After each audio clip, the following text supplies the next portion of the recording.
کوئی شخص ایک انگوٹھی کے لیے پوری لاش غائب نہیں کر سکتا۔ یہ بات بھی معقول تھی۔ تب ہی مجھے وہ چاندی کی انگوٹھی یاد آ گئی جو ولی محمد نامی شخص نے مجھے دکھائی تھی۔ میں نے سوچا ہو سکتا ہے کہ اس انگوٹھی کا مرنے والے سے کوئی تعلق ہو۔ اگرچہ وہ اتنی قیمتی انگوٹھی نہیں تھی لیکن اس کی کوئی عملی اہمیت بھی ہو سکتی تھی، یعنی وہ کسی بزرگ کا تحفہ یا کوئی کراماتی انگوٹھی بھی ہو سکتی تھی۔ لاش کی گمشدگی کی بات بستی میں پھیل چکی تھی اور لوگ قبرستان میں اکٹھا ہونا شروع ہو گئے تھے۔ میں نے صادق علی کو ساتھ دیا اور ولی محمد کا پتہ پوچھتے ہوئے اس کے دروازے پر پہنچ گیا۔ وہ مجھے دیکھ کر بہت خوش ہوا۔ اس نے ہمیں بیٹھک میں بٹھایا اور جلدی سے شربت بنا کر لے آیا۔ پھر اس نے جنات کی کہانی شروع کر دی۔ میں نے اس کی بات کاٹتے ہوئے کہا، ولی محمد، میں وہ چاندی کی انگوٹھی دوبارہ دیکھنا چاہتا ہوں۔ وہ اندر گیا اور پیلے رومال میں لپٹی ہوئی انگوٹھی لے آیا۔ انگوٹھی کے ساتھ خوشبودار پھریری بھی موجود تھی۔ میں نے یہ انگوٹھی مولوی صاحب کو بھی دکھائی ہے۔ اس نے کہا، ان کا کہنا ہے کہ یہ جناتی انگوٹھی ہے۔ انہوں نے مجھے اس جیسی سونے کی انگوٹھی بنوانے کا حکم دیا ہے۔ یہ انگوٹھی بطور تاوان جنات کی خدمت پہ پیش کی جائے گی۔ میں نے وہ چاندی کی انگوٹھی صادق علی اس کے بیٹے کو دکھائی اور پوچھا، کیا تم نے یہ انگوٹھی پہلے کبھی دیکھی ہے؟ صادق علی نے انگوٹھی دیکھ کر بھویں سکیڑی اور اپنے بیٹے کی طرف دیکھتے ہوئے بولا، پتر اکرم، یہ انگوٹھی تو… ہاں جی، یہ تو چاندی کی انگوٹھی ہے۔ اکرم نے جلدی سے کہا، ہم نے اسے پہلے کبھی نہیں دیکھا۔ نوجوان اپنے باپ سے زیادہ ہوشیار نظر آتا تھا۔ اس نے دوسری دفعہ باپ کی بات کا رخ بدلا تھا۔ واضح طور پر دونوں نے اس انگوٹھی کو پہچان لیا تھا، لیکن میں نے اس موضوع کو زیادہ نہیں چھیڑا اور دونوں کو رخصت کر دیا۔ ولی محمد نے کہا، ملک صاحب، آپ وقوعے کا معائنہ بھی کرتے جائے، ہو سکتا ہے کہ ادھر سے کوئی اور ثبوت آپ کے ہاتھ لگ جائے۔ چلو، میں نے کہا، وقوعہ بھی دیکھ لیتے ہیں۔ وہ مجھے سین کی طرف سے باڑے میں لے گیا۔ خاصا کشادہ باڑا تھا۔ ایک طرف چھپر کے نیچے کھرلی بنی ہوئی تھی اور ساتھ ہی ایک کچا کوٹھا تھا جس کے قریب ہی ایک نلکا تھا۔ داہنی طرف والی دیوار کے اوپر سے قبرستان نظر آتا تھا۔ درمیان میں ایک کچی سڑک تھی۔ باڑے کے بیرونی دروازے کا ایک پٹ ٹوٹا ہوا تھا، جس کا مطلب یہ تھا کہ کوئی بھی شخص بآسانی اندر آ سکتا تھا۔ باڑا سنسان پڑا تھا۔ ادھر ادھر سوکھا چارہ بکھرا پڑا تھا۔ میں نے نلکا چلا کر دیکھا، وہ ٹھیک کام کرتا تھا۔ کھرے میں لال مٹی نظر آ رہی تھی۔ وہاں کسی نے کیچڑ آلود ہاتھ یا پیر دھوئے تھے۔ میں نے ولی محمد سے پوچھا کہ یہاں کسی نے ہاتھ پیر دھوئے تھے؟ جنات نے دھوئے ہوں گے، اس نے جواب دیا۔ جب سے جنات کی مشہوری ہوئی ہے اس کے بعد سے کوئی بندہ ادھر نہیں آتا۔ میں نے کچے کوٹھے میں نظر ڈالی۔ اندر سوائے کدال کے کچھ نہیں تھا۔ ولی محمد نے جھجکتے ہوئے اندر نظر ڈالی اور بولا، یہ کدال پتہ نہیں کس کی ہے۔ میں کدال کو اٹھا کر باہر لے آیا۔ اس کا جائزہ لیتے ہوئے کہا، یہ بھی جنات کی معلوم ہوتی ہے۔ کدال کے پھل پر مٹی لگی ہوئی تھی، جس سے یہ اندازہ ہوتا تھا کہ اسے حال ہی میں استعمال کیا گیا تھا۔ واضح طور پر سخاوت علی کی قبر اسی کدال سے کھودی گئی تھی۔ میں ٹوٹے ہوئے دروازے کے قریب گیا اور وہاں سے قبرستان کی طرف نگاہ دوڑائی۔ خوشی محمد گورکر نے قبر سے نکلنے والے شخص کا جو رخ بتایا تھا وہ باڑے کی عمومی سمت میں تھا۔ میرے ذہن میں صورتحال کا نقشہ کچھ یوں بنا۔ سخاوت علی کی قبر کھودنے والا شخص اپنا کام مکمل کرنے کے بعد باڑے میں آیا تھا۔ اس نے کدال کوٹھے کے اندر رکھ دی تھی اور نلکے پر ہاتھ پیر دھوئے تھے۔ ہاتھ دھوتے وقت اس نے اپنی انگوٹھی اتار کر کھرے کے کنارے پر رکھ دی تھی اور جاتے وقت اسے اٹھانا بھول گیا تھا۔ خوشبودار پھریری غالباً اس کے کان سے گر گئی تھی۔ لیکن سوال یہ پیدا ہوتا تھا کہ سخاوت علی کی لاش کہاں تھی؟ ولی محمد کے بیان سے یہی اندازہ ہوتا تھا کہ جاتے وقت وہ خالی ہاتھ تھا۔ کم از کم اس کے پاس لاش جیسی بھاری چیز کوئی نہیں تھی۔ کدال ہلکی چیز تھی اور بوجہ تاریکی نظر نہیں آئی ہوگی۔ یہ ثبوت ملنے کے بعد گورکن کی پوزیشن تقریباً صاف ہو گئی تھی، لیکن اس نے سفید پوش شخص کو دیکھ کر جو اندازہ لگایا تھا وہ ٹھیک نہیں تھا۔ میں نے ولی محمد کو تسلی دی، اسے یقین دلایا کہ اس کے باڑے پر کسی جن ون کا قبضہ نہیں ہے۔ وہ سونے کی انگوٹھی پر پیسے ضائع نہ کرے۔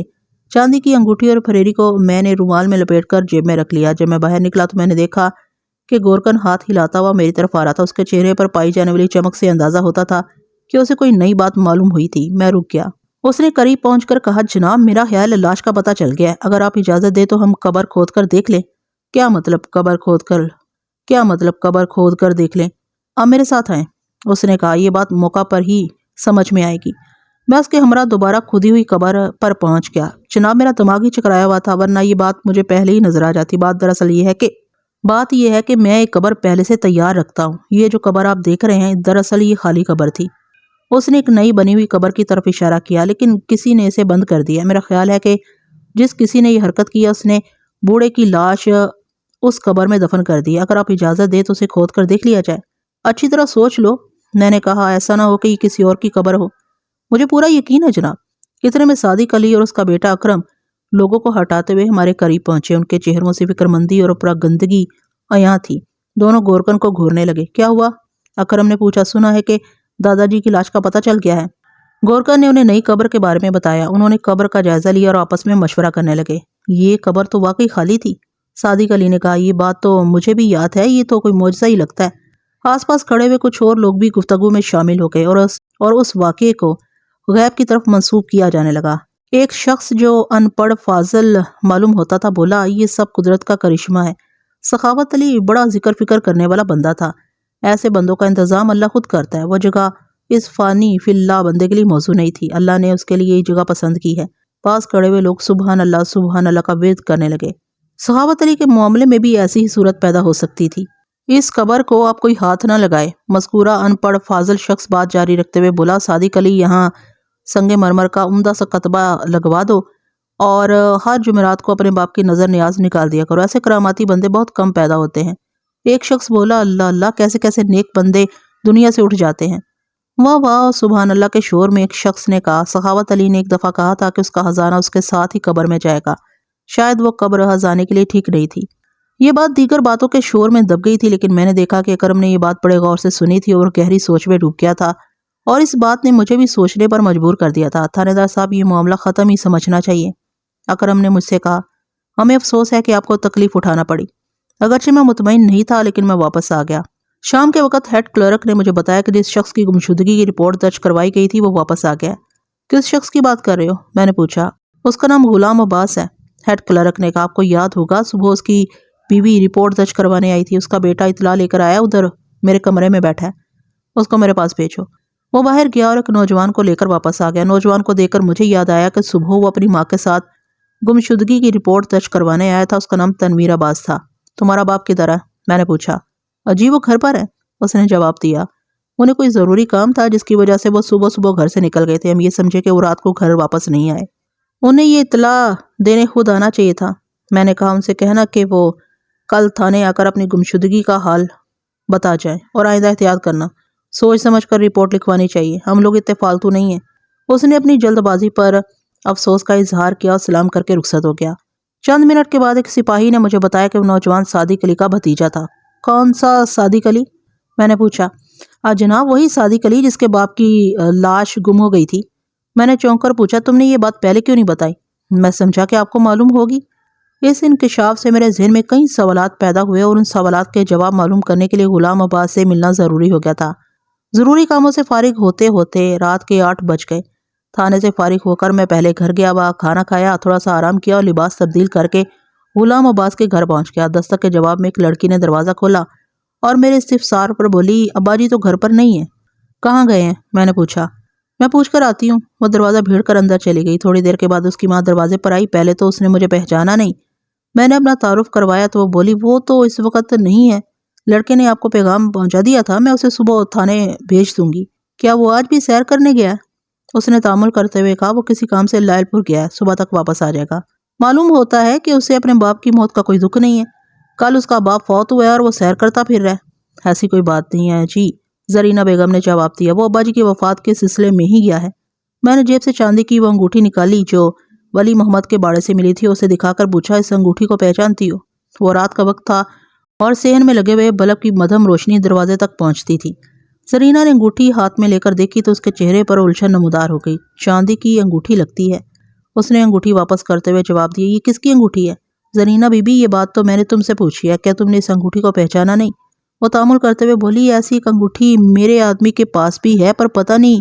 اس نے وہ انگوٹھی پہچان لی تھی، لیکن وہ اپنی پہچان کا اظہار کرنے میں ہچکچا رہی تھی۔ یہی معاملہ صادق علی اور اس کے بیٹے کے ساتھ بھی تھا، انہوں نے بھی انگوٹھی پہچان لی تھی لیکن اقرار نہیں کیا تھا۔ بی بی، تمہارے گھر میں کوئی خوشبو وغیرہ تو ضرور ہوگی۔ خوشبو؟ اس نے حیرت سے میری طرف دیکھا۔ میرا مطلب ہے کوئی عطر شتر؟ میں نے پوچھا۔ میں آپ کا مطلب نہیں سمجھی۔ مطلب یہ کہ اندر جا کر عطر کی شیشی لے آؤ، تمہارا آدمی تو عطر کا بہت شوقین ہے۔ وہ ہچکچاتی ہوئی اندر گئی اور ایک چھوٹی سی عطر کی شیشی اٹھا لائی۔ میں نے اس کے ہاتھ سے شیشی لے کر اسے سونگا، پھر جیب سے روئی کی پھریری نکال کر اسے بھی سونگا۔ دونوں کی خوشبو ایک ہی تھی، غالباً وہ چنبیلی کا عطر تھا۔ اب اس بات میں کوئی شک نہیں رہ گیا تھا کہ قبر کھودنے والا غلام عباسی تھا۔ تاہم یہ بات ہنوز تفتیش طلب تھی کہ اس نے ایسا کیوں کیا تھا۔ تمہیں اپنے سسر کی قبر کا معاملہ تو معلوم ہو چکا ہوگا۔ گزشتہ رات کسی نے اس کی قبر کھود کر لاش دوسری قبر میں دفنا دی ہے۔ تمہارا دیور اس سلسلے میں تھانے آیا تھا، مگر تمہارا میاں نظر نہیں آیا۔ ہمیں اس معاملے کا کوئی علم نہیں ہے جی، یہ حرکت صادق علی نہیں کی ہوگی، ہمارا ان سے زیادہ میل جول نہیں ہے۔ لاش غائب ہونے والی بات تو ساری بستی میں مشہور ہو چکی ہے۔ میں نے کہا لوگ قبرستان کے چکر لگا رہے ہیں۔ میرا بیٹا تنویر بھی پتہ کرنے گیا تھا، وہ کہتا ہے کہ قبر کے بارے میں غلط فہمی ہو گئی تھی۔ میں نے تو پہلے کہہ دیا تھا کہ لوگوں کو وہم ہوا ہوگا، بھلا کبھی لاش بھی غائب ہوئی ہے۔ غلام عباس لائر پور کیا کرنے گیا ہے؟ اس نے مجھے بتایا نہیں، مردوں کے کام مرد ہی جانے۔ میں ادھر کی یہ شیشی ساتھ لیے جا رہا ہوں۔ میں نے کہا تمہارے آدمی کے ہاتھ واپس بھیجوا دوں گا، وہ جیسے ہی واپس آئے اسے تھانے بھیج دینا۔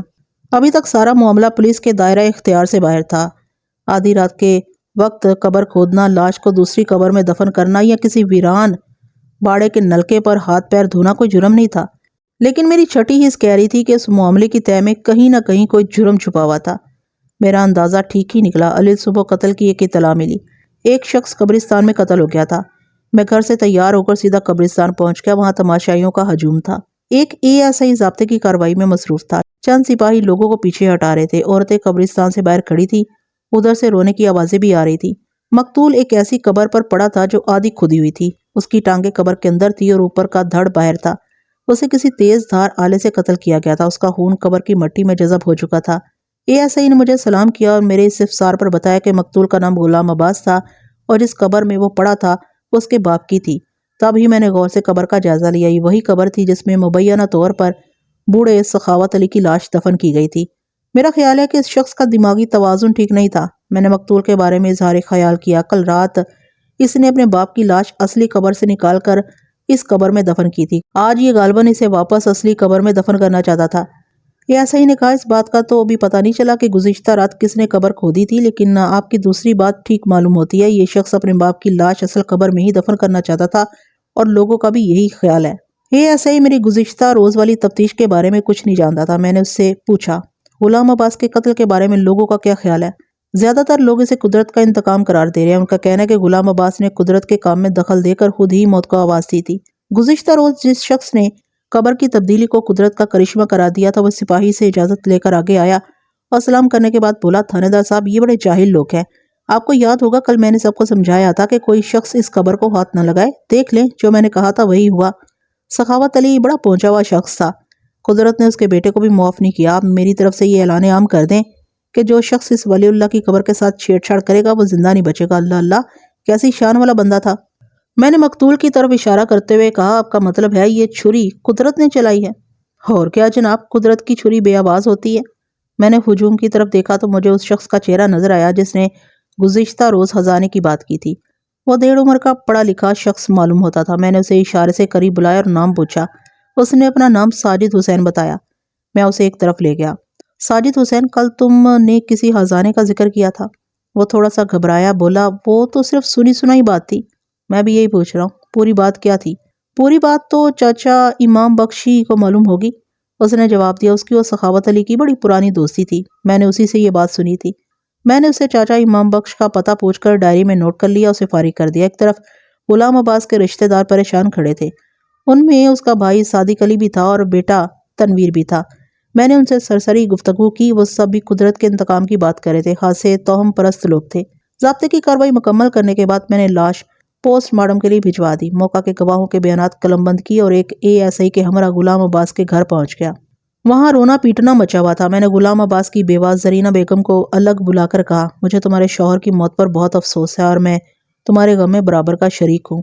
اگرچہ غم کی وجہ سے تمہاری حالت ٹھیک نہیں ہے، مگر ہمیں اپنی کارروائی بھی مکمل کرنا ہے اور اس سلسلے میں تم سے چند سوالات کرنا چاہتا ہوں۔ اب سوال و جواب سے کیا فائدہ؟ اس نے روندی ہوئی آواز میں کہا جو ہونا تھا ہو چکا۔ یہ تو ٹھیک ہے کہ ہم تمہارے شوہر کو دوبارہ زندہ نہیں کر سکتے، لیکن اس کے قاتل کو قانون کے سامنے تو پیش کر سکتے ہیں۔ ہم نے تو اپنا معاملہ اللہ کے سپرد کر دیا ہے۔ جس نے یہ ظلم کیا اسے اللہ پکڑے گا اور انشاءاللہ جلد پکڑے گا۔ زرینہ بی بی، کل جب تم اپنے شوہر کی گمشدگی کی رپورٹ درج کرانے آئی تھی تو تم نے میرے سوال کے جواب میں کہا تھا کہ تم لوگ زبانی کلامی دشمنی سے کبھی آگے نہیں بڑھے، مگر آج بات زبانی کلامی سے آگے بڑھ چکی ہے۔ تمہارے خیال میں یہ حرکت کس کی ہے؟ تھانے دار صاحب، میں کسی کا نام نہیں لے سکتی۔ میں کسی پر شک کر کے کیوں گنہگار بنوں؟ پرسوں رات تمہارا شوہر گھر پر نہیں تھا، مگر تم لوگوں نے غلط بیانی سے کام لیا اور کہا کہ وہ صبح صبح گھر سے نکل گیا تھا۔ کل رات تم نے مجھے بتایا کہ تمہارا شوہر کسی ضروری کام سے لائل پور گیا ہوا ہے، لیکن وہ اس وقت گھر میں ہی تھا۔ یہ تو آپ ہم پر شک کر رہے ہیں۔ میرے پاس ثبوت موجود ہے کہ پرسوں رات بھی تمہارا شوہر قبرستان میں تھا اور اسی نے اپنے باپ کی قبر کھودی تھی۔ کل بھی وہ قبر ہی کھود رہا تھا، لیکن قاتل نے اسے کام مکمل نہیں کرنے دیا۔ زرینہ بی بی، کیا تمہارا شوہر پاگل ہو گیا تھا؟ نہیں جی، وہ بالکل ٹھیک ٹھاک تھا۔ پھر اس نے اپنے باپ کی قبر کیوں کھودی تھی؟ کیا اسے قبر کے اندر سے کوئی خزانہ ملنے کی امید تھی؟ خزانے کے ذکر سے اس کے چہرے پر تھوڑی سی تبدیلی نظر آئی۔ بولی، مجھے اس بات کا کوئی علم نہیں ہے۔ کیا یہ صحیح ہے کہ غلام عباس کان میں عطر کی پھریری رکھتا تھا؟ اس نے تامل کرتے ہوئے کہا، ہاں یہ صحیح ہے۔ کل صبح جب وہ گھر واپس آیا تو کیا تم نے اسے پوچھا نہیں کہ اس نے رات کہاں گزاری تھی اور رات بھر کیا کرتا رہا تھا؟ تھانے دار صاحب، وہ مجھے باہر کی کوئی بات نہیں بتاتا تھا۔ اگر وہ مجھے بتا کر گھر سے جاتا تو میں تھانے میں رپورٹ درج کروانے کیوں آتی؟ کل جب میں تھانے سے واپس گھر پہنچی تو وہ اندر پڑا سو رہا تھا۔ دوپہر کے بعد جب اٹھا تو میں نے اسے پوچھا کہ وہ ساری رات کہاں تھا، لیکن اس نے مجھے ڈانٹ دیا۔ کل رات گھر سے نکلتے وقت اس نے یہی کہا تھا کہ وہ لائل پور جا رہا ہے۔ اگر مجھے معلوم ہوتا کہ وہ کسی اور چکر میں ہے تو میں اسے روکنے کی کوشش ضرور کرتی۔ تمہارے سسر کہاں رہتے تھے؟ میرے دیور کے گھر میں رہتے تھے۔ میرے آدمی کے ساتھ ان کی بالکل ہی بنتی تھی۔ قدرے توقف کے بعد اس نے اضافہ کیا، بنتی تو کسی کے ساتھ بھی نہیں تھی، لیکن صادق علی نے دولت کے لالچ میں انہیں اپنے پاس رکھ لیا تھا۔ کیا تمہارے سسر کے پاس بہت دولت تھی؟ ہوگی، ہم نے تو کبھی نہیں دیکھی، جھوٹ کیوں بولوں۔ کوئی جائیداد وغیرہ بھی نہیں؟ جائیداد بھی تھی، لیکن انہوں نے تھوڑی تھوڑی کر کے سب بیچ ڈالی۔ یعنی جو کچھ بھی تھا نقدی وغیرہ کی صورت میں تھا۔ یہ باتیں تو آپ صادق علی سے ہی پوچھیں۔ لیکن میں صادق علی سے پہلے امام بخش سے ملنا چاہتا تھا۔ امام بخش کی عمر 80 اور 90 برس کے آس پاس معلوم ہوتی تھی۔ وہ اپنے گھر کے کشادہ صحن میں استادہ پیڑ کے نیچے چارپائی پر لیٹا ہوا تھا۔ میں دیکھ کر وہ اٹھ بیٹھا۔ اس کے کندھے کشادہ اور قد لمبا تھا۔ اس کا ڈھانچہ بتا رہا تھا کہ وہ جوانی میں خاصا مضبوط شخص رہا ہوگا، لیکن اب وہ ہڈیوں کا ڈھانچہ بن چکا تھا۔ اس نے ململ کا کرتا پہن رکھا تھا جس میں سے اس کی پسلیاں نمایاں طور پر نظر آ رہی تھی۔ ایک لڑکا ہمارے بیٹے کے لیے موڑے لے آیا۔ اس گھر میں مجھے غربت کے سائے نظر آئے۔ او کاکا، تھانے دار صاحب کے لیے کوئی لسی پانی لے کے آ۔ بوڑھے امام بخش نے پاٹدار آواز میں کہا، بیٹھو سرکار، تم کو دیکھ کر بڑی خوشی ہو رہی ہے۔ ایک زمانہ تھا کہ وردی کی جھلک دیکھ کر میرے پیروں کو پہیے لگ جاتے تھے اور میں دیواریں اور کوٹھے پھلانگتا ہوا یہ جا وہ جا ہو جاتا تھا۔ میں نے غور سے اس کی طرف دیکھا اور سمجھ گیا کہ وہ ماضی میں کیا تھا۔ میں نے کہا، چاچا، وردی اتنی خوفناک چیز بھی نہیں ہے۔ پتر تھانے دار، وقت وقت کی بات ہے۔ اس زمانے میں مجھے وردی سے زیادہ خطرناک کوئی چیز نہیں لگتی تھی۔ یہ تمہارے پیدا ہونے سے پہلے کی باتیں ہیں، پچھلی صدی کے قصے ہیں۔ اس زمانے کی باتیں ہیں جب ایک آنے سیر چھوٹا گوشت ملتا تھا اور 10 روپے میں جوان کی شادی ہو جاتی تھی۔ سچ کہتے ہو چاچا؟ یہ ایسا ہی نے کہا، وقت بڑے بڑوں کا جھنڈا ڈاؤن کر دیتا ہے۔ خیر سے جوانی میں دھندا کیا تھا تمہارا؟ بوڑھے نے مانی خیز انداز میں سر ہلایا، بولا، کاکا تو ابھی کچا آفیسر ہے۔ تھانے دار میری بات سمجھ گیا۔ کبھی موقع ملے تو اپنے ہیڈ کوارٹر کی پرانی فائلیں ضرور دیکھنا، ان میں امام بخش گجر اور سکھے ڈاکو کا نام ضرور ہوگا۔ یہ ایسا ہی نے آنکھیں پھیلا کر میری طرف دیکھا۔ اب ایسا سب رولا ہی رولا ہے، امام بخش نے بات جاری رکھتے ہوئے کہا۔ بندہ کچھ بھی کر لے، آخر ایک دن اس کی پھوک نکل جاتی ہے۔ جب میں جوان تھا تو بڑا روب داب تھا میرا۔ شریف شرفا مجھے دیکھ کر کان لپیٹ لیا کرتے تھے، لیکن اب میں حرکت کرتا ہوں تو ہڈیاں کھڑکھڑ کرتی ہیں۔ ایک بچہ بھی مجھے دھکا دے دے تو مجھ سے اٹھا نہ جائے۔ میں نے اس کی بات کاٹتے ہوئے کہا، چاچا، جوانی کے قصے تو کبھی ختم نہیں ہوتے۔ ہم تم سے سخاوت علی کے بارے میں کچھ پوچھنے آئے ہیں۔ سخاوت علی یعنی سکھے ڈاکو کے بارے میں؟ میں غلام عباس اور صادق علی کے باپ کی بات کر رہا ہوں، جس کا 3 دن پہلے انتقال ہو گیا تھا۔ بوڑھے امام بخش نے ہنسنے کی کوشش کی مگر کھانسی روک بن گئی۔ سنبھل کر بولا، میں بھی اسی کی بات کر رہا ہوں۔ ایک ہی ساتھی رہ گیا تھا، بڑا جیدر بندہ تھا، چیتے کی طرح تیز اور لومڑی کی طرح مکار۔ سکھے کی موت کے بعد اب میں بھی زیادہ دن زندہ نہیں رہوں گا۔ وہ ملنے آ جاتا تھا تو پرانی باتیں کر کے جی بہل جاتا تھا، مگر اب میری باتیں سننے والا کوئی نہیں رہا۔ میں نے سنا ہے سخاوت علی یعنی سکھے کے پاس کوئی خزانہ تھا جسے وہ چھپا کر رکھتا تھا۔ یہ بڑی لمبی کہانی ہے، کبھی فرصت میں آنا تو سناؤں گا۔ اس وقت تو تم جلدی میں معلوم ہوتے ہو۔ آپ کہانی سنائیں، ہمیں کوئی جلدی نہیں ہے۔ بوڑھے امام بخش نے خاصی لمبی چوڑی کہانی سنائی۔ میں اس کا خلاصہ آپ کی خدمت میں پیش کر دیتا ہوں۔ 20ویں صدی کے اوائل میں سخاوت علی عرف سکھے ڈاکو کا کام خاصا زوروں پر تھا۔ چوری ڈکیتی اور راہزنی اس کا پیشہ تھا۔ اس نے بڑے بڑے سیٹھوں کی تجوریاں خالی کی تھی اور بے حساب دولت لوٹی تھی، لیکن یہ دولت اس کے ہاتھ میں کبھی رکی نہیں تھی۔ جیسے آتی تھی ویسے ہی نکل جاتی تھی۔ جب اس کی جوانی ڈھلنے لگی تو اسے گھر کے آرام کی ضرورت محسوس ہونے لگی۔ اس نے امام بخش سے اس بات کا ذکر کیا۔ امام بخش نے بھی اسے تاکید کی۔ امام بخش نے بھی اس کی تائید کی۔ دونوں نے فیصلہ کیا کہ 2-4 لمبے ہاتھ مارنے کے بعد انہیں کوئی کاروبار شروع کر دینا چاہیے۔ لیکن ہم اپنے علاقے میں کاروبار نہیں کر سکتے، سکھے نے خیال ظاہر کیا۔ یہاں پولیس ہمیں ایک دن بھی چین سے نہیں بیٹھنے دے گی، چوری ڈکیتی کی ہر واردات ہمارے کھاتے میں ڈال دے گی۔ اور ایک بات اس کے علاوہ بھی ہے۔ وہ کیا؟ امام بخش نے پوچھا۔ وہ یہ کہ یہاں کوئی شریف آدمی ہمیں بیٹی نہیں دے گا۔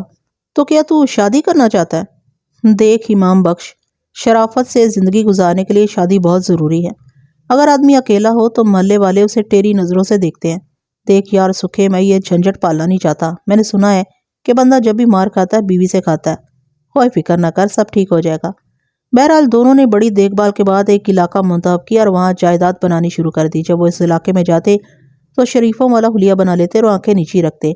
چند سالوں میں انہوں نے وہاں اچھی خاصی جائیداد بنا لی، بھینس پال کر دودھ کا کاروبار شروع کر دیا۔ چونکہ وہ اپنے آپ کو عزت دار ثابت کرنا چاہتے تھے، اس لیے ہر شخص کے ساتھ بڑی خوش اخلاقی سے پیش آتے۔ تھوڑے ہی عرصے میں ان کا بھینسوں کا کاروبار خوب چل نکلا اور دونوں نے شادیاں کر لی، لیکن ان کی بدقسمتی کہ ان کا ایک پرانا ساتھی جس کا نام جمال تھا، جیل سے فرار ہو کر ان کے پاس پہنچ گیا۔ کچھ عرصہ خیریت سے گزر گیا۔ ایک رات جمال نے 2 ساتھیوں کے ہمراہ ایک قریبی گاؤں میں ڈکیتی کی واردات کی۔ جب وہ واردات مکمل کر کے نکل رہے تھے تو گاؤں والوں نے ان پر حلہ بول دیا۔ انہوں نے جم کر مقابلہ کیا، جمال زخمی ہو گیا اور گاؤں کے 2 آدمی مارے گئے۔ جمال کے ساتھیوں نے اسے سخاوت علی کے پاس چھوڑا اور اپنا حصہ لے کر راتوں رات وہاں سے نکل گئے۔ اگلی صبح پولیس گاؤں میں پہنچی اور جمال کے ساتھ سخاوت اور امام بخش کو بھی گرفتار کر لیا۔ اس وقت تک کسی کو یہ معلوم نہیں تھا کہ سخاوت علی اور امام بخش پیشہ ور ڈکیت تھے۔ اس بات کا سب سے زیادہ صدمہ سخاوت علی کی بیوی فاطمہ کو ہوا۔ اس وقت وہ 2 بچوں کی ماں بن چکی تھی۔ سخاوت علی اور امام بخش نے سزا سے بچنے کے لیے اپنی ساری جائیداد داؤ پر لگا دی، لیکن چونکہ ان کا پچھلا ریکارڈ اچھا نہیں تھا، اس لیے صفائی کی مضبوط شہادتوں کے باوجود دونوں کو 3 سال کی قید بمشقت ہو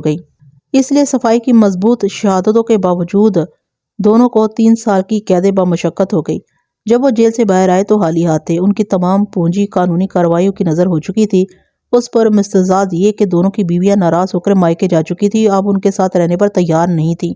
یہ صورتحال دیکھ کر سخاوت علی نے امام بخش سے کہا، امام بخشا، اس وقت ہمیں بیویوں کے پیچھے پڑنے کی بجائے اپنے مالی حالات کی فکر کرنی چاہیے۔ پلے مال ہو تو عورت کو منانا آسان، اوئے ہڈ پیر مضبوط ہو تو سب کچھ ہو جاتا ہے۔ میں سوچ رہا ہوں ہمیں کوئی تھوک کا کاروبار کرنا چاہیے۔ تھوک کا کاروبار؟ امام بخش نے شک آمیز نظروں سے سخاوت علی کو گھورا۔ کس قسم کا تھوک کا کاروبار؟ ہم ازسرِ نو کام شروع کریں گے، یہ سوچ کر کہ آج ہمارے کام کا پہلا دن ہے۔ اوئے چھاڑ یار، ساری کیتی کرائی کو کھاتے پہ گئی۔ امام بخش نے کہا، میرا دل تو چاہتا ہے کہ کچلا کھا کے مر جاؤں۔ ہوئے جھلیا، میری بات سمجھنے کی کوشش کر، سن میں تجھے ایک مثال بتاتا ہوں۔ فیقے کے پاس 1 لاکھ روپے تھے اور شیدے کے پاس صرف 5,000 روپے تھے۔ فیقے کے 90,000 چوری ہو گئے، باقی کتنے بچے؟ باقی 10,000 بچے، پر بات کیا بنی؟ ابھی میری بات پوری نہیں ہوئی۔ شیدے نے 1,000 روپے کا کاروبار کیا اور کھا پی کے 1,000 روپے نفع کما لیا۔ اس طرح اس کے پاس 2,000 ہو گئے۔ زیادہ کس کے پاس ہوئے؟ مجھے یہ بجھارتیں اچھی نہیں لگتی۔ امام بخش نے کہا، سیدھی سی بات ہے، زیادہ فیقے کے پاس ہوئے، لیکن بات کیا بنی؟ بات یہ بنی کہ فیقے کو دل کا دورہ پڑ گیا اور شیدہ خوشی سے ناچنے لگا، حالانکہ خوش زیادہ پیسے والے کو ہونا چاہیے تھا۔ اصل میں ساری بات سوچ کی ہے۔ اگر بندے کا نقصان ہو جائے تو اسے اپنی سوچ کو تھوڑا پیچھے لے جانا چاہیے۔ میرا مطلب ہے کہ ہم نقصان پر رونے کی بجائے یہ سوچ لیتے ہیں کہ ہمارے پاس کچھ تھا ہی نہیں۔ آج ہمارے کام کا پہلا دن ہے، اگر سوچ صحیح ہو تو بندہ اپنے آپ کو 100 دکھوں سے بچا سکتا ہے اور دوسرے کو 100 طرح سے بے وقوف بنا سکتا ہے۔ امام بخش نے مجھے بتایا کہ سکھے کی اس بات سے اس کے دل میں بڑی طاقت پیدا ہوئی۔ انہوں نے پوری ہمت سے کام شروع کر دی اور چند سالوں میں دوبارہ جائیداد بنا لی، لیکن اس نے یہ نہیں بتایا کہ کیا کام شروع کیا تھا۔ سخاوت علی عرف سکھے ڈاکو نے اسے ایک اور گر سمجھایا، امام بخشا، بندے کی عزت پیسے سے ہوتی ہے۔ پیسہ تھوڑا ہو تو تھوڑی عزت ہوتی ہے، زیادہ ہو تو زیادہ۔ اگر میرے پاس 1,000 روپے ہوں تو میں 10,000 والی ٹور بنا سکتا ہوں، اور اگر 10,000 ہوں تو 1,00,000 والی ٹور بنا سکتا ہوں۔ جب ہم بیویوں کو لینے جائیں گے تو ایسے ہی ٹور بنا کر جائیں گے۔ میری بات سمجھ رہے ہو نا؟ سمجھ تو رہا ہوں، پر اوئے کوئی فکر فاقہ نہ کر، لوگ یہ نہیں کہتے کہ مال دکھاؤ، بس وہ بندے کی ٹور شور دیکھ کر اندازہ لگا لیتے ہیں۔ دونوں نے اس نسخے پر عمل کرتے ہوئے اپنے لیے عمدہ کپڑے سلوائے، بیوی بچوں کے لیے تحفے خریدے اور بڑی آن بان کے ساتھ اپنے سسرال پہنچے۔ ان کی ٹور شور کا خاطر خواہ اثر ہوا اور سسرال والے ان کی بیویوں کو رخصت کرنے پر راضی ہو گئے۔ امام بخش نے مجھے بتایا کہ سکھے کی بیوی فاطمہ خوش نہیں تھی۔ وہ گھر والوں کے دباؤ میں آ کر رخصت تو ہو گئی، پر اس نے سخاوت علی کو دل سے قبول نہ کیا۔ اس نے اولاد کے دل میں بھی باپ کے لیے نفرت کا بیج بو دیا۔ یوں زندگی گزرتی رہی اور فاصلے بڑھتے رہے۔ ان کی اولادیں جوان ہو گئی اور ان کی شادیاں بھی ہو گئی۔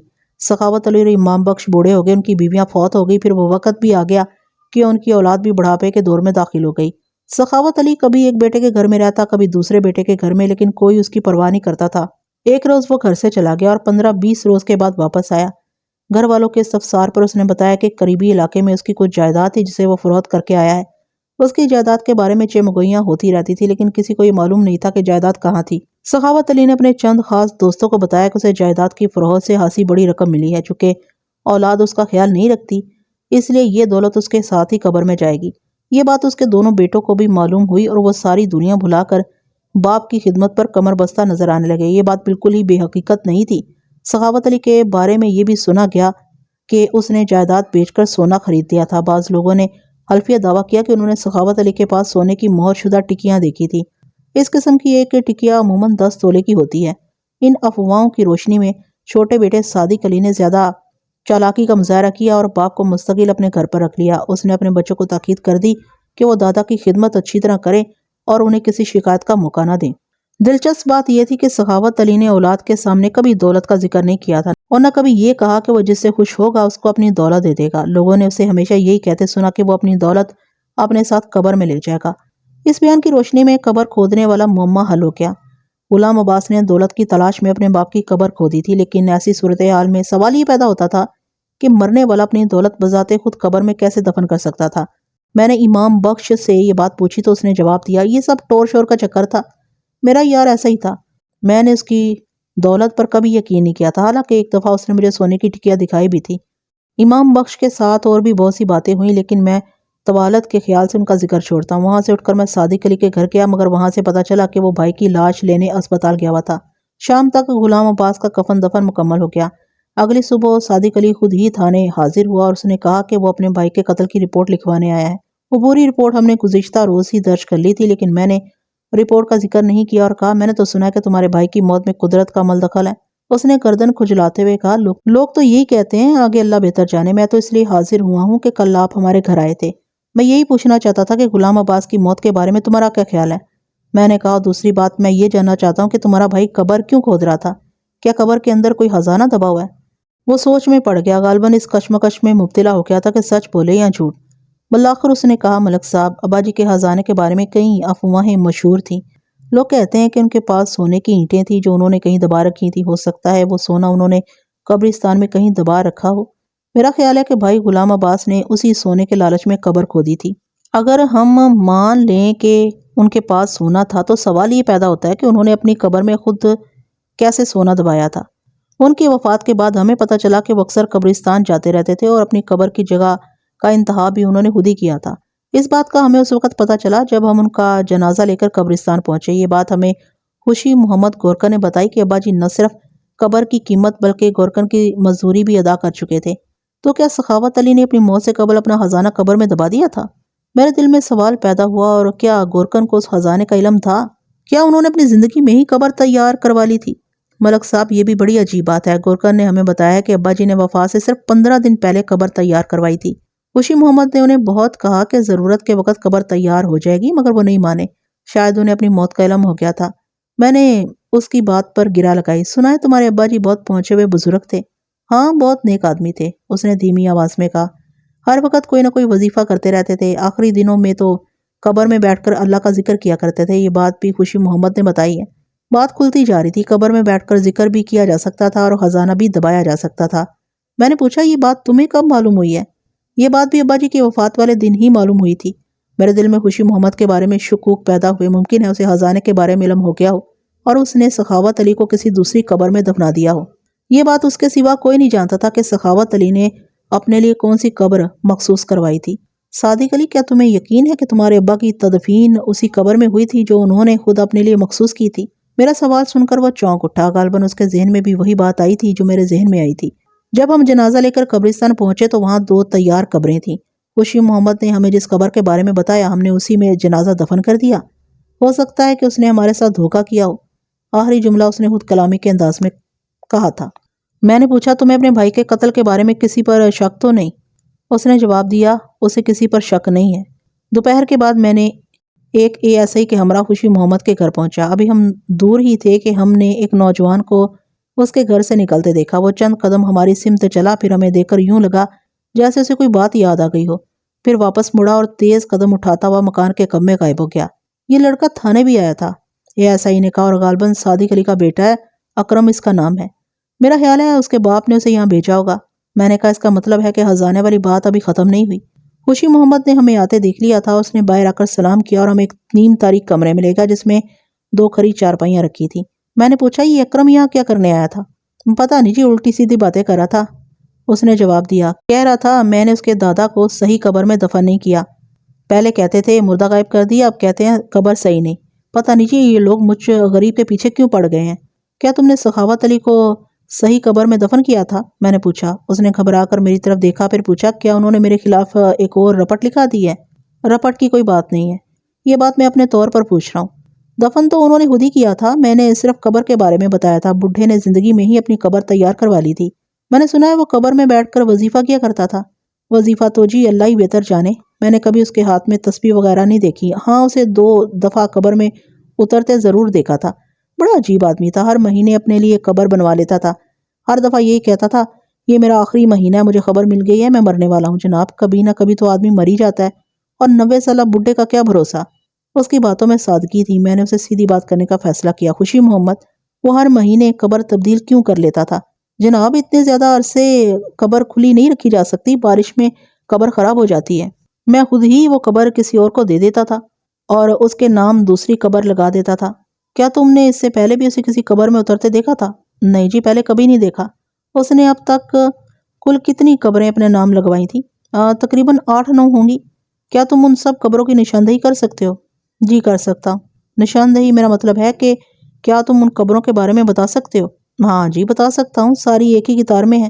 لمحہ بھر کے لیے میرے ذہن میں خیال آیا کہ سخاوت علی کا خزانہ ان قبروں میں سے کسی ایک قبر میں دفن ہوگا، بشرطے کہ واقعی کوئی خزانہ تھا۔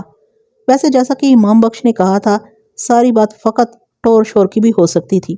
لوگوں کا خیال ہے کہ سخاوت علی نے اپنی جائیداد بیچ کر اس کا سونا خرید لیا تھا۔ میں نے کہا اور وہ سارا سونا اس نے کسی قبر میں دبا دیا تھا، تمہارا کیا خیال ہے؟ مجھے ایسی کوئی بات معلوم نہیں ہے، اس نے جواب دیا۔ اگر مجھے معلوم ہوتا تو میں وہ سونا نکال نہ لیتا۔ اگر اسے سونے کا علم ہوتا یا اس نے سونا نکالا ہوتا تو وہ ایسی بات نہ کہتا۔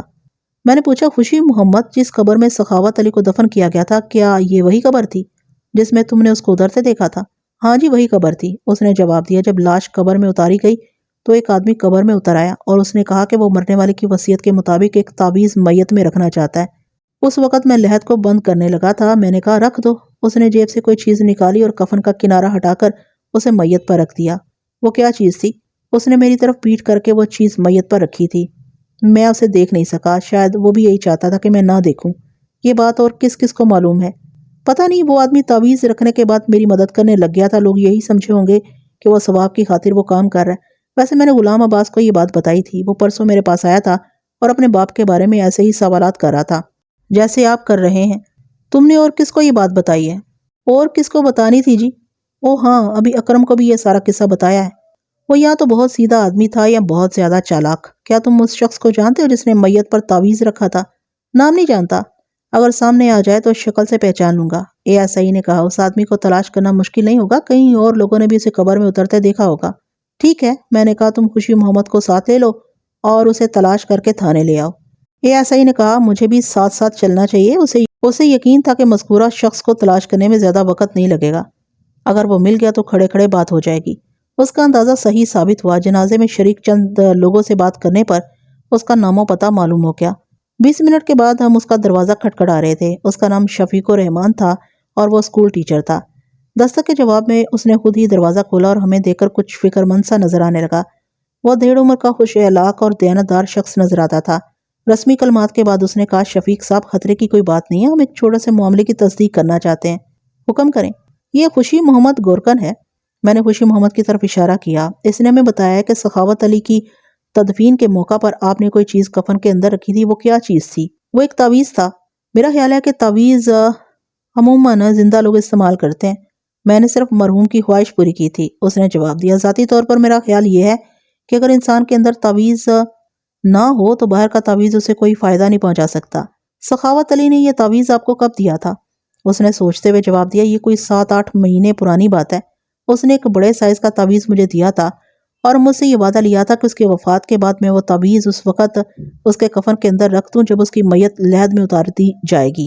نیز یہ بھی وعدہ لیا تھا کہ میں اس تعویذ کا اس کی موت سے قبل کسی سے ذکر نہیں کروں گا۔ میں نے اس کام کو ایک بوڑھے شخص کی آخری خواہش سمجھ کر کرنا قبول کر لیا تھا، ورنہ ذاتی طور پر مجھے وہ کام بے حکمت ہی معلوم ہوا تھا۔ آپ کے خیال میں اس تعویذ کے اندر کیا چیز تھی؟ جناب میں نے کبھی امانت میں خیانت نہیں کی۔ اس تعویذ کو میں نے 2 دفعہ دیکھا تھا، ایک دفعہ اس وقت جب سخاوت علی نے اسے میرے سپرد کیا تھا اور دوسری دفعہ اس وقت جب اس کی وفات ہوئی۔ باقی سارا عرصہ میں نے اسے صندوق میں بند رکھا۔ میری فطرت میں تجسس نہیں ہے، ویسے وہ ویسے وہ عام تعویذوں سے بہت مختلف تھا، اس کا سائز بھی خاصا بڑا تھا اور وزن بھی زیادہ تھا۔ میرا خیال ہے کہ اس کے اندر کسی دھات کا ٹکڑا تھا۔ آپ نے اسے یوں ہی رکھ دیا تھا یا باندھ دیا تھا؟ باندھنے کا موقع نہیں تھا، اس نے جواب دیا۔ میں نے کفن کا کنارہ اٹھا کر اسے میت کے سینے پر رکھ دیا تھا۔ پھر تو وہ کہیں گر گیا ہوگا، میں نے سوچا۔ لاش ایک قبر سے نکال کر دوسری قبر میں دفن کی گئی تھی اور یہ کام رات کے اندھیرے میں کیا گیا تھا۔ اس عمل کے دوران تعویذ یا تو گر گیا تھا یا غلام عباس کے ہاتھ لگ گیا تھا۔ میں نے ماسٹر شفیق الرحمان کا شکریہ ادا کیا، خوشی محمد کو چھٹی دے دی اور ASI کے ہمراہ واپس تھانے پہنچ گیا۔ وہ پراسرار تعویذ میرے لیے اچانک اہمیت اختیار کر گیا تھا۔ سخاوت علی عرف سکھا ڈاکو کوئی معقول انسان نہیں تھا، وہ پڑھا لکھا بھی نہیں تھا۔ ایسے لوگوں کی اپنی ایک مخصوص سوچ ہوا کرتی ہے۔ میں نے سوچا کہ اس نے اپنی دولت کی تشتہیر اور پراسرار تعویذ کا مسئلہ اپنی ناخلف اولاد سے انتقام لینے کے لیے کھڑا کیا تھا۔ اس کا بڑا بیٹا یعنی غلام عباس اس انتقام کا نشانہ بن چکا تھا۔ جس شخص نے اسے قتل کیا تھا اس نے بھی سخاوت علی کی مبینہ دولت کے بارے میں وہی اندازہ لگایا تھا جو غلام عباس نے لگایا تھا، یعنی اس کا بھی یہی خیال تھا کہ دولت کا راز سخاوت کی قبر کے اندر یا پراسرار تعویذ کے اندر تھا۔ کوئی عجب نہیں کہ تعویذ کے اندر کوئی نقشہ، کوئی ہنڈی یا کسی خفیہ صندوق کی چابی بند ہو۔ مجھے خیال آیا کہ غلام عباس کا قاتل موقع ملتے ہی سخاوت علی کی قبر کھودنے کی کوشش کرے گا، لہٰذا قبرستان کی نگرانی ضروری تھی۔ رات کے 9 بجے میں نے ولی محمد کا دروازہ کھٹکھٹایا۔ اس وقت میرے ساتھ ایک ASI اور 2 سپاہی تھے۔ ہم چاروں سادہ لباس میں تھے۔ ملک صاحب آپ اس وقت؟ ولی محمد نے حیرانی سے آنکھیں چپکائیں۔ کیا پھر کوئی واردات ہو گئی ہے؟ ہم تمہارے جنات سے ملنے آئے ہیں۔ میں نے کہا آج کی رات ہم تمہارے باڑے میں گزاریں گے۔ خیریت تو ہے نا؟ خیریت تو صبح ہی معلوم ہوگی۔ میں نے کہا تم ایسا کرو، باڑے میں ہمارے لیے چارپائیوں اور بستروں کا انتظام کر دو، لیکن سارا کام بڑی خاموشی سے ہونا چاہیے، آس پاس خبر نہ ہو۔ اس نے سپاہیوں کو ساتھ لیا اور چند منٹوں میں باڑے کے ایک حصے کی صفائی کر کے وہاں چارپائیاں بچھا دی اور کھانے پینے کے بارے میں پوچھا۔ ہم گھر سے کھا پی کر آئے ہیں، میں نے جواب دیا۔ اگر کسی چیز کی ضرورت ہوئی تو مانگ لیں گے، اور اب تم جا کر آرام کرو۔ ہم رات کے 11 بجے تک جاگتے رہے۔ اس اثناء میں سپاہی قبرستان کی نگرانی کرتے رہے۔ انہیں میں نے قبرستان کی دیوار کے ساتھ ایسی جگہ پر بٹھا دیا تھا جہاں سے سخاوت علی کی قبر صاف نظر آتی تھی۔ ویسے بھی وہ رات کے وقت قبرستان میں قدم رکھتے ہوئے گھبراتے تھے۔ جس مقام پر وہ ڈیوٹی دے رہے وہاں درختوں کی وجہ سے تاریکی تھی۔ میں نے سپاہیوں کو تاکید کر دی تھی کہ اگر وہ قبرستان میں کوئی حرکت دیکھیں یا آواز سنیں تو از خود کوئی کارروائی نہ کریں اور بلا تاخیر مجھے جگا دیں۔ دن کے وقت قبرستان میں 2 سپاہی پہرا دیتے رہے تھے، لیکن شام کے وقت میں نے ان کی ڈیوٹی ختم کر دی تھی۔ اس کے علاوہ میں نے گورکن کو تاکید کر دی تھی کہ رات کے وقت اگر اسے قبرستان سے کسی قسم کی آواز سنائی دے تو وہ گھر سے باہر نہ نکلے۔ رات کے تقریباً 1:45 بجے ایک سپاہی نے مجھے جھنجھوڑ کر جگایا اور ہولے سے بولا ملک صاحب جلدی سے اٹھ جائیں، قبرستان میں ایک آدمی چل پھر رہا ہے۔ میں جلدی سے اٹھ بیٹھا۔ ASI مجھ سے پہلے ہی جاگ چکا تھا۔ میں نے جلدی سے جوتے پہنے، ہولسٹر کندھے پر ڈالا اور باڑے سے نکل کر قبرستان کی دیوار کی طرف بڑھا۔ سپاہی اور ASI میرے پیچھے تھے۔ ہم نے فلیٹ بوٹ پہن رکھے تھے تاکہ چلتے وقت قدموں کی آواز پیدا نہ ہو۔ رات گرم اور سنسان تھی۔ ابتدائی راتوں کا چاند غروب ہو چکا تھا اور حشرات اللیل کی آواز رات کے سناٹے میں ارتعاش پیدا کر رہی تھی۔ قبرستان کی طرف دیکھ کر دل پر خوف سا طاری ہوتا تھا۔ سپاہی نے قبرستان کی طرف اشارہ کرتے ہوئے کہا تھوڑی دیر پہلے اس طرف کوئی چیز حرکت کرتی دکھائی دی تھی۔ میں نے اشارے کی سمت دیکھا مگر کوئی متحرک شے دکھائی نہیں دی۔ کوئی جانور ہوگا؟ جانور نہیں لگتا تھا، سپاہی نے کہا، خاصی قداور شے تھی۔ اوئے یہ شے کیا ہوتی ہے؟ ASI نے کہا آدمی ہوگا یا کوئی جانور؟ جناب قبرستان میں کوئی تیسری شے بھی ہو سکتی ہے۔ اس کا اشارہ بھوت پریت یا روح وغیرہ کی طرف تھا۔ ہم بیٹھ کر انتظار کرنے لگے۔ ہماری نظریں قبرستان کی طرف لگی ہوئی تھیں۔ آسمان پر پھیلے ہوئے انگنت ستارے زمین پر مدھم اجالا کر رہے تھے۔ ویسے ہمارے پاس ٹارچیں بھی تھیں، لیکن ہم انہیں اشد ضرورت کے سوا استعمال نہیں کرنا چاہتے تھے۔ 10-12 منٹ کے بعد قبرستان میں ایک ہیولا سا حرکت میں آیا۔ وہ بہت احتیاط سے چل رہا تھا۔ کبھی کبھار کوئی خشک پتا اس کے پیر کے نیچے آ کر چراہٹ پیدا کرتا تو وہ لمحہ بھر کے لیے رک جاتا۔ بالآخر وہ سخاوت علی کی قبر کے قریب پہنچ کر رک گیا اور غلام عباس کے ادھورے کام کو مکمل کرنا شروع کر دیا۔ مجھے یہ بتانے کا خیال نہیں رہا کہ میں نے تفتیشی ضرورت کے تحت سخاوت علی کی قبر پر مٹی ڈالنے کی اجازت نہیں دی تھی۔ قبر آدھی سے زیادہ کھدی ہوئی تھی۔ قبر کھودنے والا بہت احتیاط سے کام کر رہا تھا۔ مٹی نکالنے سے بہت مدھم آواز پیدا ہو رہی تھی۔ ASI نے کہا میرا خیال ہے کہ اسے گھیر کر پکڑ لینا چاہیے۔ ابھی نہیں، میں نے کہا اسے اپنا کام مکمل کرنے دو۔ ASI نے قدر تلخی سے کہا کہ آپ اسے لاش کی بے حرمتی کی اجازت دے رہے ہیں۔ یہ بات مجھے بھی پسند نہیں تھی۔ لمحہ بھر کے لیے میرا ارادہ تبدیل بھی ہوا۔ میں نے سوچا کہ قبل اس کے کہ وہ لاش کو قبر سے نکالے ہمیں اسے گرفتار کر لینا چاہیے، لیکن میں نے اپنے ارادے کو عملی جامہ نہیں پہنایا۔ دراصل میں معاملے کی تہہ تک پہنچنا چاہتا تھا۔ اگر میں اسے مزید قبر کھودنے سے روک دیتا گو وہ شخص ایک بڑے نقصان سے بچ جاتا، مگر وہ بات سامنے نہ آتی جو اس عبرت انگیز واقعے کو آپ تک پہنچانے کا محرک بنی۔ قبر کھودنے والا کافی گہرائی میں جا چکا تھا اور صرف اس وقت نظر آتا تھا جب وہ مٹی باہر پھینکتا تھا۔ میں نے اپنے ساتھیوں کے ہمراہ آہستہ آہستہ آگے بڑھنا شروع کیا، درختوں اور پودوں کی اوٹ میں، قدموں کی اوٹ میں، یہاں تک کہ ہم چند قدم کے فاصلے پر پہنچ گئے۔ میں نے اپنے ساتھیوں سے کہہ دیا تھا کہ وہ میرے حکم کے بغیر کوئی حرکت نہ کریں۔ کچھ دیر کے بعد قبر کھودنے والے نے اپنا کام موقوف کر دیا اور قبر کے اندر غائب ہو گیا۔ غالباً اب وہ اس چیز کی تلاش میں تھا جس کے لیے اس نے ساری محنت کی تھی۔ میرا ارادہ یہ تھا کہ جب وہ قبر سے باہر نکلے گا تو میں اسے گرفتار کر لوں گا۔ قبر کے اندر مدھم روشنی نظر آئی، شاید کوئی چھوٹی ٹارچ تھی۔ میں یہ سوچ ہی رہا تھا کہ قبر کے اندر سے ایک دلدوز چیخ سنائی دی۔ وہ آواز جو پورے قبرستان میں گونجتی چلی گئی تھی، اس میں ایسی دہشت اور ایسی شدت تھی کہ ہمارے رونگٹے کھڑے ہو گئے۔ چند لمحوں کے لیے ہم اپنی جگہوں پر ساکت ہو گئے۔ قبر کھودنے والا قبر سے باہر نکلا اور چیخیں مارتا ہوا ایک طرف بھاگا۔ اسے کچھ ہوش نہیں تھا کہ اس کے راستے میں کیا چیز آ رہی تھی۔ وہ قبروں، جھاڑیوں اور اونچی نیچی جگہوں کو پھلانگتا چلا جا رہا تھا۔ اسے روکو، میں نے چیخ کر کہا۔ اس کے تعاقب میں بھاگا۔ میرے ساتھیوں نے بھی میری تقلید کی۔ مذکورہ شخص 2-3 دفعہ گرا مگر اس نے دوڑنا موقوف نہیں کیا۔ گرنے کی وجہ سے اسے واضح طور پر اچھی خاصی چوٹیں آئی تھیں، تاہم اس کی رفتار میں کوئی کمی واقع نہیں ہوئی تھی۔ مجھے یقین ہو گیا کہ ہم اسے پکڑ نہیں سکیں گے۔ قبرستان کی دیوار پھلانگنے کے بعد وہ ہماری نظروں سے اوجھل ہو گیا۔ ہم چونکہ قبروں سے بچ کر بھاگ رہے تھے اس لیے ہمیں لمبا راستہ اختیار کرنا پڑ رہا تھا۔ قبرستان کی دیوار پھلانگنے کے بعد میں رک گیا۔ ایک کھلی جگہ سے رونے اور گڑ گڑانے کی آواز آ رہی تھی۔ میں آگے بڑھا تو دیکھا مذکورہ شخص سجدے میں پڑا تھا اور اپنا دہنا ہاتھ زور زور سے زمین پر مارتے ہوئے کہہ رہا تھا، اللہ میری توبہ، اللہ میری توبہ، مجھے آگ کے عذاب سے بچا، مجھے آگ کے عذاب سے بچا۔ ہم چاروں اس کے قریب کھڑے ہو کر حیرت سے اس کی حالت کا مشاہدہ کرنے لگے۔ میں نے اس پر ٹارچ سے روشنی ڈالی اور جھک کر اس کا چہرہ دیکھا۔ او، یہ تو صادق علی کا بیٹا اکرم ہے۔ ایسائی نے کہا، اوئے کیا ہوا ہے تمہیں؟ ایک سپاہی نے اسے پکڑ کر سیدھا کھڑا کر دیا۔ میں نے ٹارچ کی روشنی میں دیکھا وہ بری طرح کانپ رہا تھا اور اپنے داہنے ہاتھ کو کبھی جھٹکتا، کبھی بغل میں دباتا اور کبھی دونوں ٹانگوں میں دباتا تھا۔ لیکن یہ بات بڑی واضح تھی کہ اس کی تکلیف کسی طرح کم نہیں ہو رہی تھی۔ کہیں اسے سانپ نے تو نہیں کاٹ لیا؟ ایک سپاہی نے کہا، بھائی ذرا ہاتھ تو دکھاؤ۔